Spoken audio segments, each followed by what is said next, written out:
দাদা তুমি প্রতিদিন কতটা দোক্তা খাও?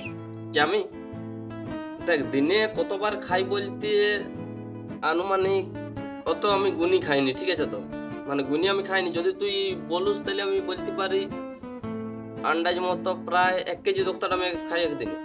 ধর ঢম মারছো তুমি, তাও হয় না? আরে পাগলা, এটা কি রে? তুই জানুসই নি আমাকে। প্রথম প্রথম যখন আমি দোক্তা খাইতাম না, মানে মুঠাকে মুঠা দোক্তা, ঠিক আছে? তো এতগুলো দোক্তা নিলাম, এরকম করে মুখে দিলাম, চিবাই দিলাম, জল খাই নিলাম।